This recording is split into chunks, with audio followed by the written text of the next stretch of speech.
Bonjour à toutes et à tous. Notre invité d'aujourd'hui, c'est un peu celui qui reste sobre quand vient l'heure de l'apéritif, celui qui est concentré quand tout le monde se relâche, parce que dans le monde, il y a deux types de personnes, ceux qui participent et qui profitent des fêtes et ceux qui les organisent.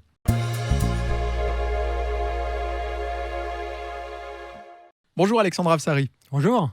Vous êtes patron de l'agence événementielle Phénoménon qui organise chaque année le bar éphémère Les Voiles, d'abord à Genève et par la suite à Megève. Vous travaillez également à la confection d'événements sur mesure pour les particuliers, les entreprises. Pour commencer, si vous deviez résumer l'année 2020 en un mot, ça serait lequel ? Sinistré. Sinistré dans mon domaine, l'événementiel. Alors j'ai deux domaines d'activité, l'événementiel et la restauration. Mais l'événementiel, sinistré. La restauration ? Chaotique. On va s'intéresser alors à votre activité en temps normal. Est-ce que vous pouvez nous la décrire déjà dans l'événementiel ?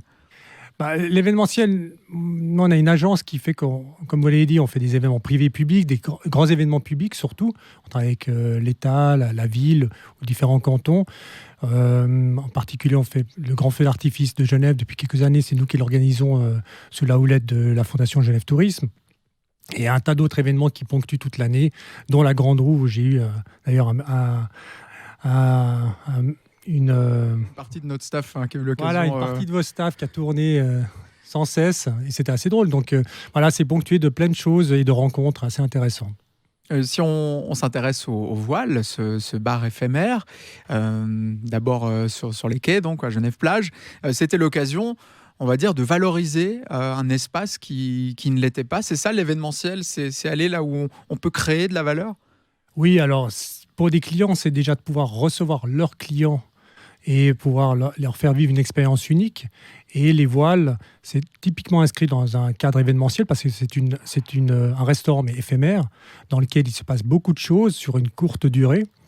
Et là, on a eu l'occasion de pouvoir créer quelque chose d'unique à Genève avec le concours de Genève-Plage. Qui a été renouvelé ? Qui a été renouvelé, oui, tout à fait. Qui a été renouvelé suite à un appel d'offres. Donc la concession, vous l'avez maintenant pendant 4 ans ? Voilà, pour 4 ans, oui.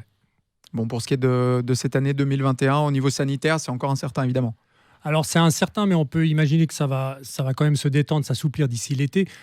Moi, j'ai un avantage, je vais dire, c'est que j'ouvre que l'été pour Genève. Megève, c'est différent, c'est à l'année. Mais à Genève, on ouvre à partir de mi-mai, juin.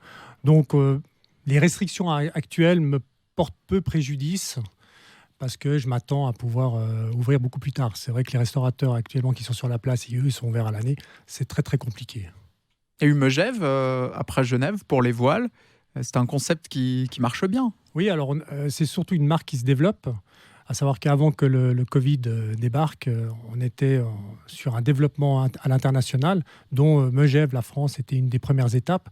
On a été sur d'autres pays qu'on a du tout gelé maintenant, mais on reprendra une fois que on va dire, la situation mondiale sera saine.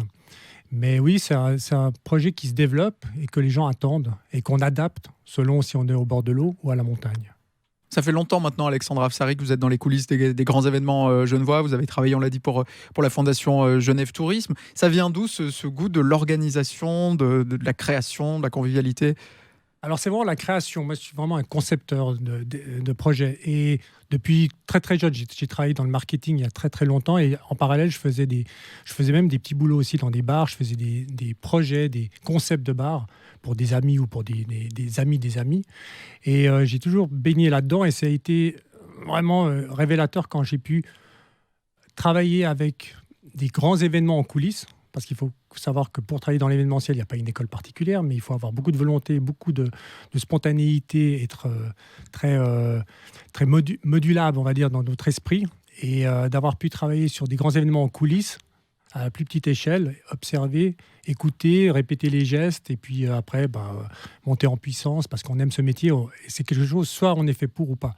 Il faut aimer les gens, il faut aimer les imprévus, parce qu'il y en a toujours, tous les événements, même le même événement qui pourrait se répéter, par exemple le feu d'artifice que je parlais, d'une année à l'autre, il y a toujours des nouveautés, des imprévus, des choses qui se passent. Rien n'est figé. Donc c'est un métier constamment en mouvement et c'est ça qui est jamais lassant parce on s'attend même, ça devient presque un jeu de savoir quel va être le piège malgré qu'on ait tout pensé. Donc il faut aimer les challenges. Les challenges et être très enthousiaste. Ouais. Une autre clé aussi, on l'imagine, vous parliez de précision, bien choisir son équipe. Vous devez avoir l'œil depuis le temps. Oui, et c'est essentiel. Alors, c'est clair qu'on ne fait rien tout seul. Moi, je travaille vraiment à la question, on va dire, horizontale avec mes équipes, c'est-à-dire que chacun a son mot à dire, chacun amène son expérience, son analyse, et on travaille ensemble. Et moi, je prends pas la place d'un responsable de logistique, d'un responsable technique ou autre, c'est chacun à sa place. En revanche, on doit communiquer ensemble, on doit échanger, on doit pouvoir progresser. Donc, on s'entoure des bonnes personnes. J'ai une équipe maintenant depuis de nombreuses années, une sorte de noyau qui permet de reprendre les mêmes et de savoir quasiment les yeux fermés qu'ils vont pouvoir faire ce qu'on attend, ce qu'on a travaillé en amont le jour de l'événement, le jour J. On a confiance en soi. Et c'est une clé de l'événement, c'est d'avoir confiance dans ses équipes et d'avoir confiance entre les personnes. Vous êtes ce que serait un dessinateur dans la mode ou un architecte dans le bâtiment, finalement. Oui, je pense que, encore une fois, dans la mode, il y a une idée qui se dessine, il y a un trait. Mais après, il y a toutes les petites mains, tout ce qui se passe derrière, qui se réalise. On a beaucoup entendu parler, mais pas assez quand même, de tout ce qui est dans le monde du spectacle, les gens dans le back-office ou dans les coulisses. On ne se rend pas compte de tous les techniciens qui doivent s'affairer pour un événement, que ce soit un festival, un événement, peu importe, un lancement de produit. Tous ces gens, sans eux, comme pour un dessinateur ou un architecte, ceux qui réalisent vraiment l'opérationnel, on ne peut absolument rien faire. Donc, à chaque fois, on se félicite tous ensemble. Et il faut penser à chaque individu qui est une clé du maillon. Et je suis, moi, un maillon, même si je peux être le responsable, celui qui dirige, je suis malgré tout un maillon de cela. Et je compte sur l'autre maillon suivant et ainsi de suite. Parfois ça marche, évidemment, c'est bien huilé. Parfois ça fonctionne pas. J'imagine que vous avez dû avoir quelques couacs de dernière minute. Est-ce que vous avez une anecdote d'événements ou de moments où vous avez eu vraiment des sueurs froides juste avant l'ouverture d'un événement? Il y a toujours des moments un peu en suspens. Ça dépend. Pour le grand feu d'artifice, avant qu'on démarre le grand feu, il y a quelques années, il y a eu un feu qui s'est déclaré dans un immeuble juste à côté. Il y a eu une explosion, je crois, au deuxième ou troisième étage d'un immeuble à côté, dans les Paquis. On ne savait pas ce qu'il fallait faire, qu'est-ce que c'était. On peut tout imaginer. Il y a plein de petites choses qui se passent lors de concerts aussi, que l'artiste est en retard. Et nous, on sait pourquoi il est en retard, le public ne le sait pas. Et en coulisses, il se passe des choses assez marrantes, assez curieuses. Mais tout termine par se faire et bien se faire. Et puis les gens, finalement, oublient les petits aléas, peut-être du retard ou autre. Nous, en revanche, on apprend beaucoup. Et on n'oublie pas pour la fois prochaine, mais toujours en s'attendant à avoir quelque chose d'imprévu. L'événementiel, on fonctionne un peu à l'adrénaline, mais on doit savoir rester calme, évidemment. Alors, complètement. Moi, je suis quelqu'un de très calme. Je prends beaucoup de distance sur les problèmes, parce que pour moi, un problème, on trouvera toujours une solution. Et la solution, je vais la trouver avec mes équipes, justement. Donc, c'est analyser, prendre du recul, réfléchir, et puis trouver. Il y a des fois, on n'arrive pas à solutionner. Il y a certains très petits problèmes, petits couacs qu'on ne peut pas solutionner. Mais c'est comme dans un concert, il y a une fausse note, il y a des choses, des fois, ça ne marche pas, mais le public ne l'entend pas, ne le voit pas. Et ça, dans l'événementiel aussi, ça arrive. La perfection absolue, on essaie tous de l'atteindre, mais c'est très, très difficile que tout se passe bien. Et à la limite, c'est presque ennuyeux si tout était parfait. Ça permet, une fois que les rideaux sont tombés, la soirée est terminée, c'est là où on échange et on se dit, tu te rends compte, il y a eu ça. Ouais, évidemment, j'ai vu, mais on n'a rien dit, mais c'est passé, c'est super, personne n'a rien vu. Puis peut-être que c'est nous-mêmes qui nous inquiétons trop. Peut-être que finalement, vu que les gens n'ont pas remarqué, s'il n'y avait pas de quoi se faire du souci. Mais on est là aussi pour prendre les soucis de nos clients. Le client doit passer une bonne soirée, doit s'imaginer que tout se passe bien. Et c'est à nous de prendre les mauvais jets, on va dire, ou en tout cas les petits soucis. Le client privé, quel est son profil type? Alors, ça dépend dans la spécialité. Moi, je fais par exemple pas de mariage, les bar mitzvahs, des choses comme ça, je ne fais pas du tout. Non pas parce que ça ne m'intéresse pas, mais je trouve ça extrêmement compliqué. Les mariages, pour moi, c'est un des événements les plus compliqués qui soient. Entre deux êtres qui se sont rencontrés, qui ont des idées chacun différentes, avec les familles aussi, qui ont leurs idées sur le mariage. C'est une usine à gaz. C'est très compliqué. Et je suis très admiratif des wedding planners parce que c'est vraiment compliqué. L'humain, il y en aura toujours dans l'événementiel. Il faut échanger, voilà. Mais là, on rajoute beaucoup de couches. Donc le profil type, moi, dans mon domaine, dans les privés, c'est des gens qui veulent faire des soirées avec une sorte de petite soirée de gala, avec un concert, un dîner, que les gens s'amusent, qu'il y ait vraiment du plaisir, de l'échange. Voilà. Après, ça se multiplie selon le nombre. Mais le concept même d'une soirée, finalement, qu'il y ait 20 personnes ou 200 ou 2000 personnes, on multiplie, oui, la taille. Mais l'organisation, l'analyse avant est toujours un peu la même. Où est-ce qu'on fait sa marge quand on organise un événement pour des privés ou pour une marque? On fait sa marge sur le travail qu'on donne en termes humains. Il faut séparer, en tout cas, nous, on travaille de la sorte, c'est qu'il y a combien coûte l'événement techniquement. Je veux dire, les prix, ça ne s'invente pas, c'est technique. La logistique, parce qu'il faut savoir qu'un événement derrière, il y a des déchets, il y a des choses à monter, à démonter, il y a des gens à faire peut-être dormir, de l'hébergement, des transports. Enfin, il y a une foule de choses qui se passent en coulisses. Tout ça, ça a un coût fixe. Puis après, il y a un travail de création, si elle est réclamée, de création artistique, de production aussi. Et là, alors, on fait certaines marges pour payer le travail de création et le travail humain sur le terrain. Donc, si on fait une erreur, c'est la marge qui passe. Il y a une bonne partie de marge qui peut passer. Et pire, je dirais, c'est que on peut ne plus avoir le client, parce que l'idée, c'est de pouvoir fidéliser ce client. Peut-être même ce client du bouche à oreille. C'est ce qu'il y a de mieux pour nous, c'est qu'il va dire à un autre ami ou une autre entreprise, j'ai travaillé avec un tel, je te le recommande. Voilà, ils sont sérieux, c'est efficace. Donc ça peut porter très très loin. C'est vraiment très compliqué. Donc c'est plus avant même la question de savoir si la marge est reniée, c'est de savoir la satisfaction du client pour pouvoir tabler sur quand même quelques temps, pour avoir une visibilité de revenus. La concurrence est rude en Suisse romande, à Genève? En Suisse romande, oui, il y a beaucoup d'agences événementielles. Il y en a des très grandes qui, elles, sont presque devenues des agences un peu de placement parce qu'ils ont tellement de personnel, mais elles sont nécessaires. Il y a des agences qui sont spécialisées dans le luxe exclusivement. Et puis, après, des agences qui... Voilà, il y a différentes choses. Moi, je suis une agence qui, non seulement a des clients et donc travaille pour ses clients, mais je suis aussi quelqu'un qui entreprend des projets, c'est-à-dire que je prends les risques moi, et j'entreprends des événements et des projets. Je les crée moi, c'est-à-dire que c'est moi qui mets la main à la poche, je suis mon propre client.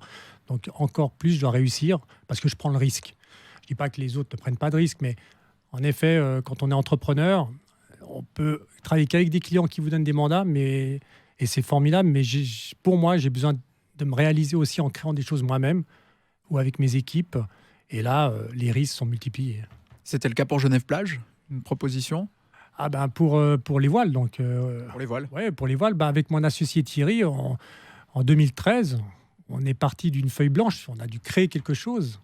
Et on a mis tous nos fonds. D'une certaine manière, on a pris des risques, même des fonds qu'on n'avait peut-être pas, avec des partenaires qui nous ont suivis, qui nous ont fait confiance tout de suite, peut-être à moindre mesure, pour voir qu'est-ce qui allait se passer, mais qui avaient déjà fait confiance. D'ailleurs, on est très attaché à nos partenaires parce qu'on veut garder des partenaires historiques. On écrit quelque chose avec eux. On ne veut pas changer chaque année, même si un nouveau partenaire viendrait avec une proposition, et c'est arrivé, plus importante qu'un autre.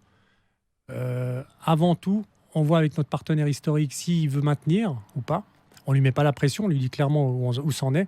Et on privilégie justement d'écrire les choses ensemble, la fidélité. Parce que sur le long terme, c'est ce qui paye, et ce qu'on le voit depuis ces 7-8 dernières années, c'est ce qui a payé et ce qui a fait la réussite, en particulier des voiles. Vous aimez faire la fête?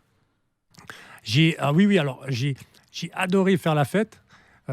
Plus jeune, je faisais beaucoup la fête. J'ai toujours aimé faire la fête parce que j'aime les gens, cet échange, cette rencontre, j'aime. Et puis maintenant, je le fais un peu moins parce que je suis père de famille.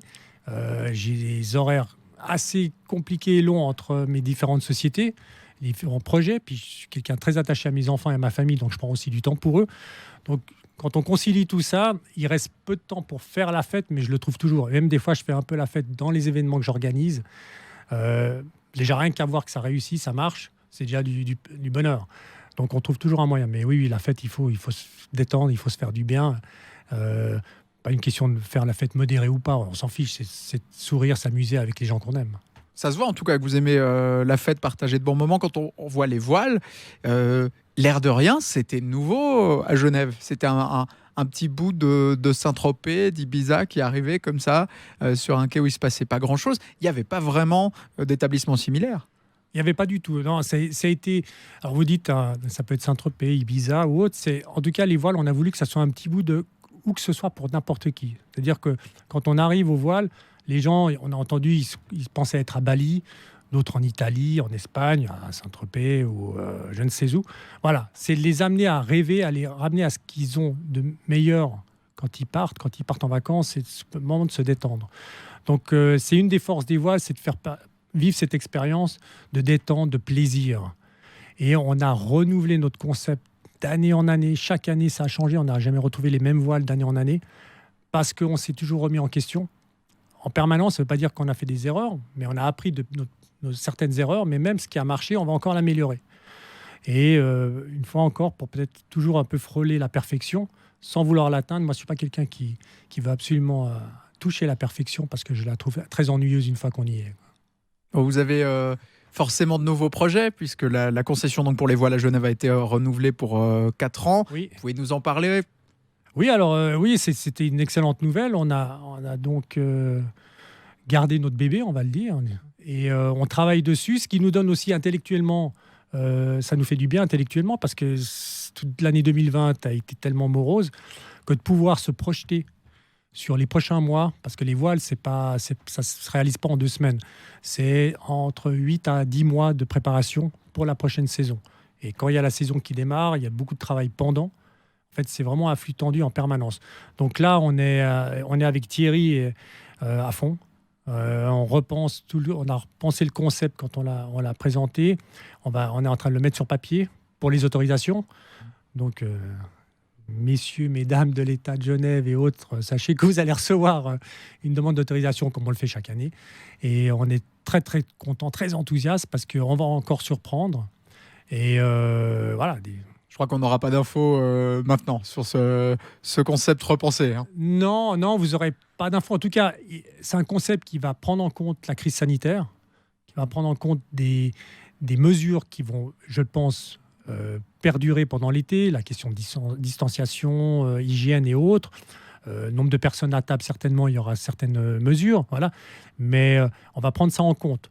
Mais ça ne veut pas dire qu'on a des mesures contraignantes, qu'on ne peut plus rien faire, plus s'amuser. On l'a vu l'été dernier, on a quand même pu profiter. Cet été qui vient, j'espère bien qu'on puisse encore profiter en faisant attention, en faisant tous, en suivant les règles. Et ça se passera très bien. On se réjouit d'avoir la surprise, Alexandre Afsari. Mais moi aussi.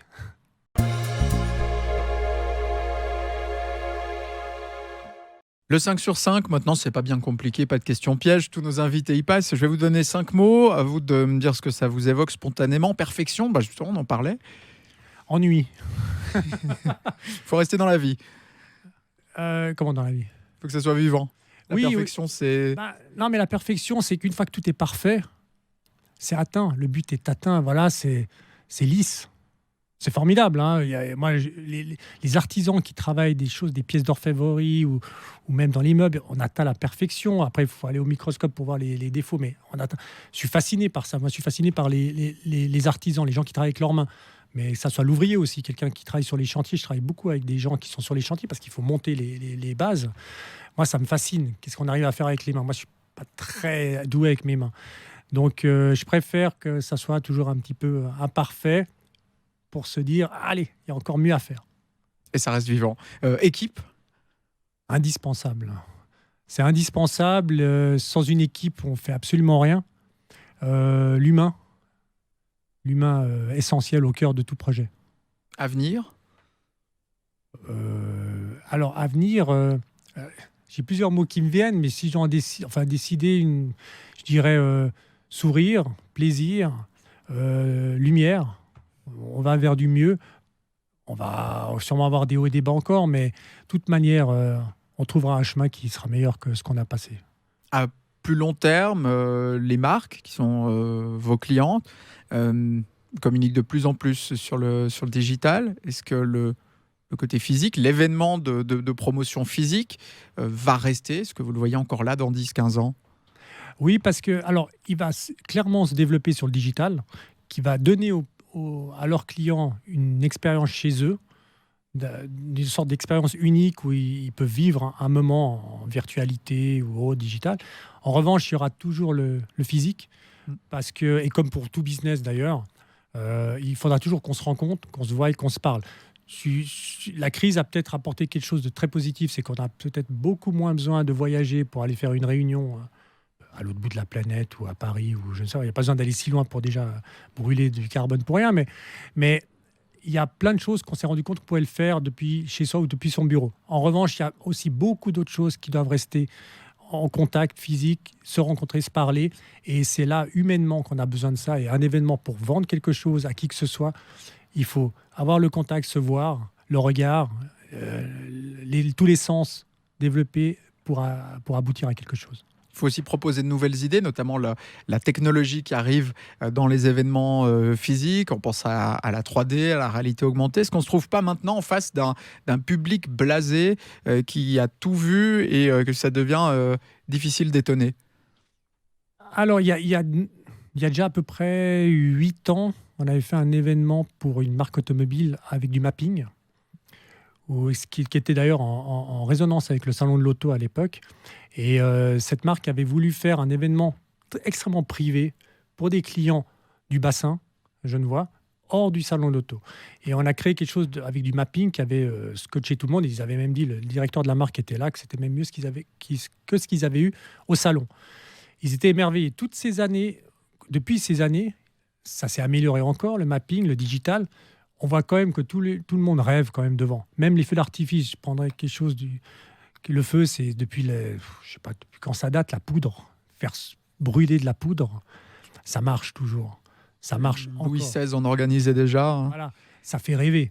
On peut être blasé parce qu'on est adulte, on semble avoir vu beaucoup de choses, mais on a été enfant. Et les générations qui vont nous succéder sont des enfants qui ont besoin de rêver encore, que les choses brillent dans leurs yeux. Donc il y a un tas de choses encore que peut-être nous on pense blasées, mais qui sont encore très très bonnes, qui ont de l'avenir pour nos enfants et qui vont évoluer.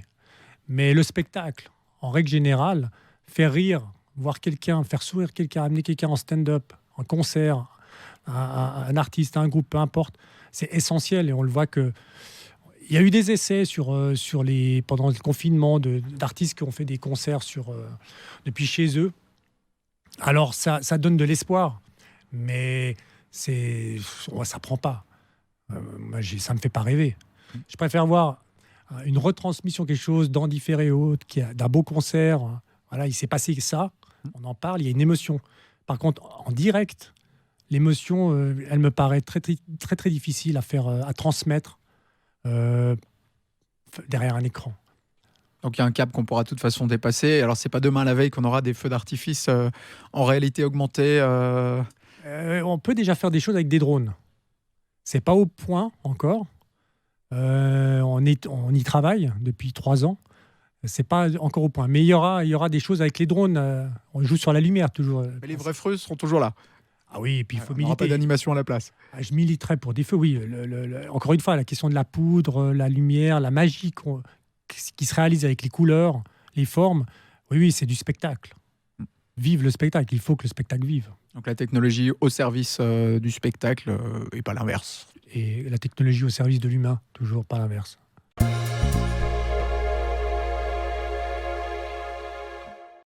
Alexandre Afsari, bonjour. Bonjour. Donc, comment, tout simplement, voyez-vous l'après-Covid ? Alors, l'après-Covid, alors déjà, je vois pas plus de Covid du tout. Pour moi, le Covid continuera. En tout cas, pour ma génération, je pense qu'on l'aura jusqu'au bout de notre vie.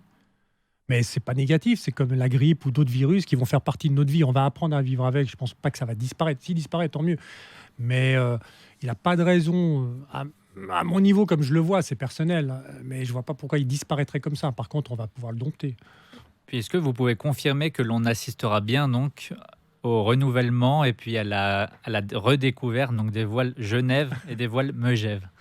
Alors oui, et je prends rendez-vous ici avec vous et avec tous ceux qui nous regardent. Effectivement, cet été, alors à moins qu'il y ait des mesures contraignantes comme on les vit maintenant de confinement où il faut tout stopper, tout fermer. À moins de cela, les voiles Genève seront là cet été et les voiles Megève aussi dans la même configuration s'il n'y a pas de contraintes gouvernementales. Et donc, est-ce que vous pensez que donc, la fête genevoise, si on peut l'appeler comme ça, fera-t-elle son retour comme on l'a déjà connu par le passé? Alors oui, je pense qu'on attend tous de sortir, de se retrouver. Alors je pense qu'on va avoir de la peine à refaire exactement comme avant parce qu'on a pris pas des mauvais gestes, parce que les gestes sont justes, les gestes de distanciation, mais de commencer à pas se toucher, mais enfin vous comprenez, à être ensemble plus proches. Je pense qu'on va avoir un peu de peine à le refaire, mais ça reviendra évidemment, oui, bien sûr.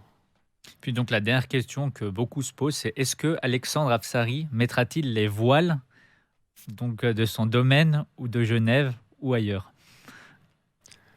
Que je m'en aille, vous voulez dire? Oui, ou que vous alliez vers d'autres horizons, comme vous aviez dit au préalable, sur des nouveaux projets. Alors j'ai plein de projets que j'ai dû mettre en jachère, on va dire, à cause de la crise. Il y en a, oui, que je veux faire. Je resterai, je pense, encore très longtemps par ici, parce que j'aime Genève beaucoup. J'aime la Suisse, j'aime mon pays, vraiment. Puis j'aime faire de la philosophie, mais j'aime le monde. Je veux dire, pour moi, il n'y a pas de frontières. Les frontières sont un problème, je trouve. Mais non, je serai là, après, peut-être un peu plus souvent vers du soleil, vers du chaud. Un peu plus souvent, je pense que c'est avec l'âge, on a envie d'aller vers quelque chose d'un peu plus doux, plus chaud, qui fasse du bien au corps et à la tête. Mon associé Thierry, lui, il a déjà la tête au soleil. Il n'a pas encore le corps, il a le corps au froid, on va dire, mais il est bientôt parti pour aller vite au soleil, mais on ne sera jamais très loin. Je vous remercie, Alexandre Afsari. Merci.